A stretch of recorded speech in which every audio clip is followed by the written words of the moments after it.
80% से ज़्यादा मामलों में कोरोना के मरीज को या तो कोई सिम्टम नहीं होते या बहुत मामूली से सिम्टम होते हैं, जैसे मामूली बुखार, मामूली खांसी। ऐसे लोगों को अस्पताल में भर्ती होने की बिल्कुल ज़रूरत नहीं है। आप अपने घर में रह के अपनी देखभाल कर सकते हैं। घर में रह के क्या क्या करना है, क्या क्या एहतियात बरतनी है, इसके लिए हमने ये वीडियो बनाया है। बस एक बात का ख्याल रखना, घबराना नहीं है।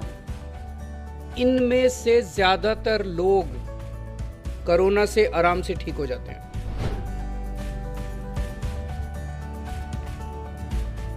अगर आपका कोविड-19 टेस्ट पॉजिटिव आया है तो घबराने की कोई जरूरत नहीं है। कोरोना के हल्के लक्षण वाले मरीज अपने घर पर ही होम आइसोलेशन के माध्यम से 17 दिनों में बिल्कुल ठीक हो सकते हैं। आपको होम आइसोलेशन के दौरान डॉक्टर के निर्देशों का सख्ती से पालन करना है। होम आइसोलेशन की प्रक्रिया शुरू करने से पहले इन बातों पर गौर करें। घर में कोरोना संक्रमित व्यक्ति के लिए अलग हवादार कमरा और टॉयलेट होना अनिवार्य है। यदि ऐसा नहीं है तो अपने डॉक्टर को अवश्य बताएं ताकि हम आपके लिए दिल्ली सरकार के कोविड केयर सेंटर में व्यवस्था कर सकें। कोरोना संक्रमित व्यक्ति की 24 घंटे देखभाल के लिए एक व्यक्ति का होना बेहद जरूरी है।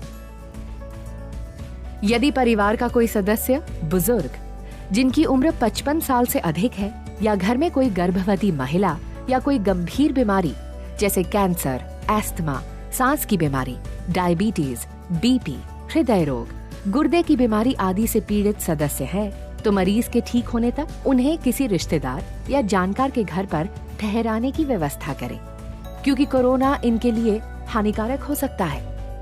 मुख्यमंत्री अरविंद केजरीवाल द्वारा नियुक्त स्वास्थ्य कार्यकर्ताओं और डॉक्टर की एक टीम मरीज के स्वास्थ्य की निगरानी के लिए प्रतिदिन कॉल करेगी। मरीज की सही जानकारी उन्हें प्रतिदिन देनी है। होम आइसोलेशन कर रहे मरीजों के लिए निर्देश।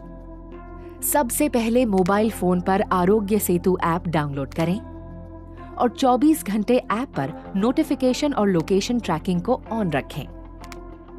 हमेशा ट्रिपल लेयर मेडिकल मास्क का इस्तेमाल करें और 8 घंटे उपयोग के बाद मास्क को फेंक दें। यदि मास्क गीला या गंदा हो जाता है तो इसे तुरंत बदल दें।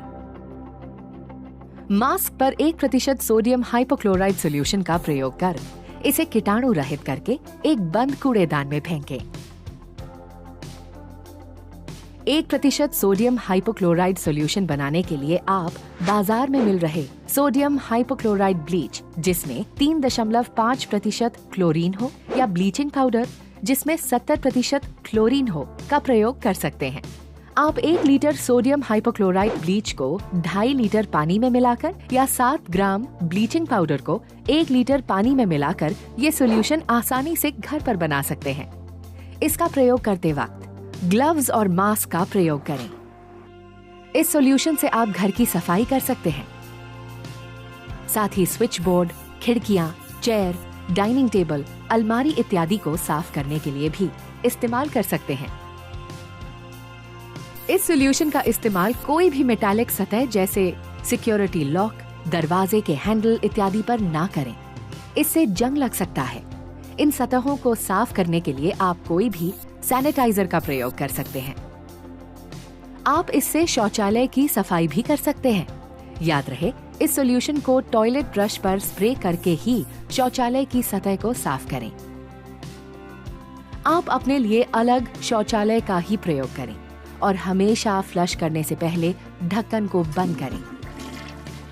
कृपया कमरे की खिड़कियां हमेशा खुली रखें। होम आइसोलेशन के दौरान अपने कमरे में ही रहें, घर के अन्य कमरों में ना जाएं।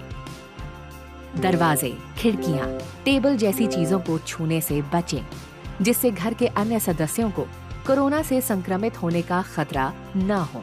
अपने हाथों को साबुन और पानी से कम 40 सेकंड तक अच्छी तरह से धोएं या उन्हें 70% अल्कोहल युक्त सैनिटाइजर से साफ करें। अपने घर के अन्य लोगों के साथ व्यक्तिगत वस्तु जैसे बर्तन, तौलिए आदि को साझा ना करें।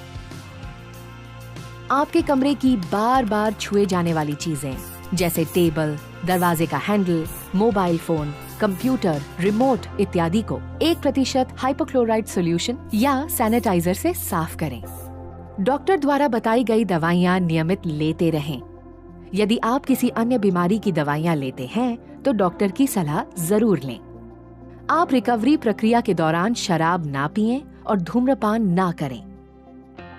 भरपूर आराम करें। शरीर में पानी की कमी ना होने दें। इसके लिए तरल पदार्थ जैसे सूप, पानी, जूस इत्यादि पीते रहें।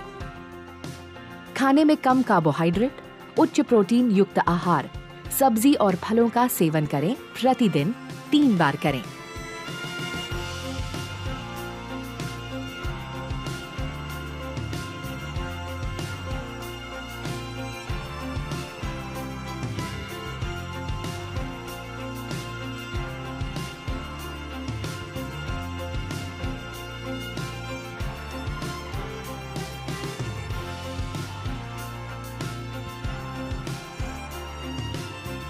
याद रहे, होम क्वारंटीन की प्रक्रिया शारीरिक अलगाव है, भावनात्मक अलगाव नहीं। परिवार के सदस्यों और दोस्तों के साथ फोन व वीडियो कॉल पर संपर्क में रहें। अपने पसंदीदा शोज देखें, किताबें पढ़ें या कंप्यूटर पर गेम्स खेलें। अपने स्वास्थ्य की निगरानी स्वयं ही करें। विशेष रूप से प्रतिदिन तापमान में बढ़ोतरी या अन्य लक्षणों के दिखने पर तुरंत डॉक्टर को जानकारी दें। देखभाल कर्ता के लिए निर्देश। अपने मोबाइल फोन पर आरोग्य सेतु ऐप डाउनलोड करें और 24 घंटे ऐप पर नोटिफिकेशन और लोकेशन ट्रैकिंग को ऑन रखें। देखभाल कर्ता शारीरिक स्वस्थ हो और उसकी उम्र 24 से 50 वर्ष के बीच होनी चाहिए। आपको डायबिटीज, बीपी, हृदय रोग, एस्थमा, फेफड़ों या लिवर का रोग जैसी कोई बीमारी ना हो, या आप इम्यूनो कॉम्प्रोमाइज्ड, गर्भवती और कैंसर पीड़ित भी ना हो। आपको हमेशा फोन द्वारा हमारे स्वास्थ्य कार्यकर्ताओं के संपर्क में रहना होगा। मरीज के साथ एक ही कमरे में हो तो ट्रिपल लेयर मेडिकल मास्क का प्रयोग अवश्य करें और उपयोग के दौरान मास्क के सामने वाले भाग को ना छुएं। यदि मास्क गीला या गंदा हो जाता है तो उसे तुरंत बदलें। मास्क को हमेशा पीछे से खोलें और डिसइंफेक्ट करें। मास्क को हमेशा बंद कूड़ेदान में ही फेंकें। मरीज या मरीज के वातावरण के संपर्क में आने के बाद हाथों को अच्छे से धोएं। ध्यान रहे कि हाथों को साबुन और पानी से कम 40 सेकंड तक धोना है या फिर अल्कोहल युक्त सैनिटाइजर का उपयोग करें। हाथ धोने के बाद पेपर टॉवल, टिश्यू या साफ तौलिए से हाथों को पोंछें और जब तौलिया गीला हो जाए तो उसे बदल दें। मरीज की देखभाल के समय हमेशा मास्क, डिस्पोजेबल ग्लव्स और प्लास्टिक एप्रन पहनें। एप्रन को हमेशा साफ रखें और सोडियम हाइपोक्लोराइड सॉल्यूशन से साफ करें। ग्लव्स पहनने से पहले और उतारने के बाद हाथों को जरूर धोएं। मरीज के थूक, लार या छींक के सीधे संपर्क में आने से बचें। कोरोना संक्रमित व्यक्ति द्वारा उपयोग की गई वस्तुएं जैसे बर्तन, तौलिया या बेडशीट के सीधे संपर्क में आने से बचें। कृपया ये सुनिश्चित करें कि आप भोजन देते समय मरीज के सीधे संपर्क में नहीं आए। खाना हमेशा कुछ दूरी पर रख दें और हमेशा उनके बर्तनों को संभालते समय डिस्पोजेबल ग्लव्स का उपयोग करें। मरीज द्वारा उपयोग हुए बर्तनों को साबुन या डिटर्जेंट से साफ करें और साफ करते वक्त डिस्पोजेबल ग्लव्स पहनें। बर्तनों को फिर से उपयोग किया जा सकता है। मरीज द्वारा उपयोग किए जाने वाले वस्तु जैसे कपड़े, तौलिए, बेडशीट की सफाई या हैंडलिंग करते समय ट्रिपल लेयर मेडिकल मास्क और डिस्पोजेबल ग्लव्स का उपयोग करें। मरीज के कपड़े, बिस्तर, तौलिए को अलग करें और 60 से 90 डिग्री सेल्सियस गर्म पानी व डिटर्जेंट से धोएं। अगर वॉशिंग मशीन है तो उन कपड़ों को अलग से धोएं और धूप में अच्छे से सुखा लें। मरीज के कमरे, बाथरूम और शौचालय की सतहों को रोजाना कम से कम 1 बार साफ करें। सफाई के लिए पहले घरेलू साबुन या डिटर्जेंट का उपयोग करें। इसके बाद 1% सोडियम हाइपोक्लोराइड सॉल्यूशन से डिसइंफेक्ट करें। आप खुद भी डॉक्टर की सलाह अनुसार दवाई लें। मरीज के करीबी संपर्क में रहने वालों को प्रतिदिन शरीर के तापमान के साथ अपने स्वास्थ्य की निगरानी करना अनिवार्य है। अगर वे कोविड-19 के किसी भी लक्षण को पाते हैं तो इसकी तुरंत रिपोर्ट करें। होम आइसोलेशन के पहले दिन से मरीज के ठीक होने तक ये कोशिश करें कि घर का कोई सदस्य घर से बाहर ना निकले। अपने रिश्तेदारों या पड़ोसियों से अनुरोध करें कि वो आपकी जरूरत की चीजें जैसे दूध, सब्जी, फल इत्यादि खरीद कर आपके दरवाजे पर रख दें। अन्यथा इन चीजों को आप होम डिलीवरी के माध्यम से भी खरीद सकते हैं। स्वयं और अपने परिवार की सुरक्षा के लिए इन नियमों का सख्ती से पालन करें। मरीज अपने स्वास्थ्य की निगरानी कैसे करें? दिन में 2 बार, सुबह और रात, या कभी आपको बुखार महसूस होता है तो स्वास्थ्य परीक्षण जरूर करें। आश्रित मरीजों के मामले में देखभाल करने वाले तापमान चेक कर सकते हैं। प्रतिदिन अपनी पल्स दिन में 2 बार 1 मिनट के लिए जांचें।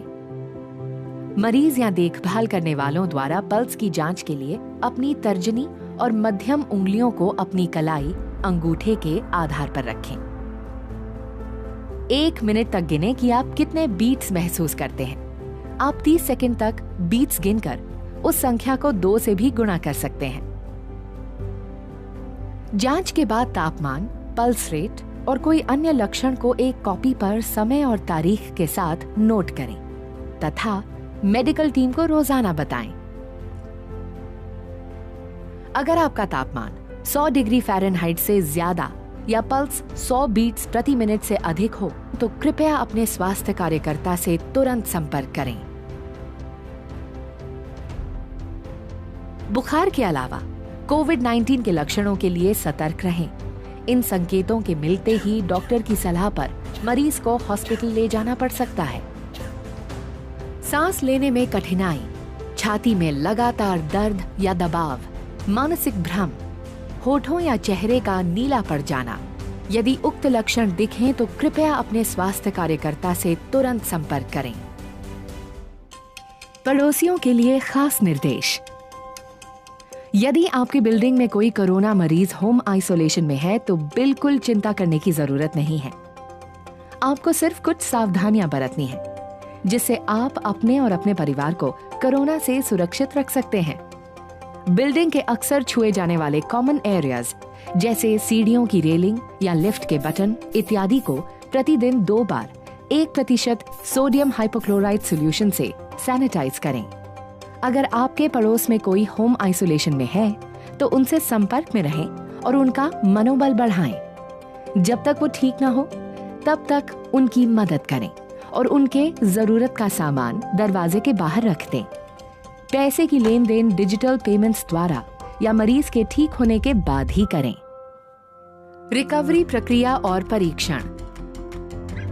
होम आइसोलेशन के मरीज लक्षणों के शुरुआत के 17 दिनों के बाद और अगर 10 दिन तक बुखार न हो तो अपना होम आइसोलेशन खत्म कर सकते हैं। 17 दिनों के बाद हमारी टीम आपके लक्षणों की जांच करके आपको औपचारिक तौर पर बताएगी कि आप होम आइसोलेशन खत्म कर सकते हैं या नहीं। होम आइसोलेशन के अंत में लैब टेस्ट करवाने की जरूरत नहीं है। कृपया बताए गए सभी निर्देशों का पालन सख्ती और ईमानदारी से करें और अपने स्वास्थ्य की अच्छी देखभाल करें। हम आपके बेहतर स्वास्थ्य एवं देखभाल के लिए हर पल तत्पर हैं। तो अगर आपको कोरोना हो गया है लेकिन कोई सिम्टम्स नहीं है या मामूली से सिम्टम्स हैं तो आप अपने घर पे रह के अपनी देखभाल कर सकते हैं। इस वीडियो में जो बताया गया है उसका पूरी तरह से पालन करें और घबराना नहीं है। हम दिल्ली वालों ने बड़े बड़े काम किए हैं, इस बार कोरोना को भी मिलके हराएंगे।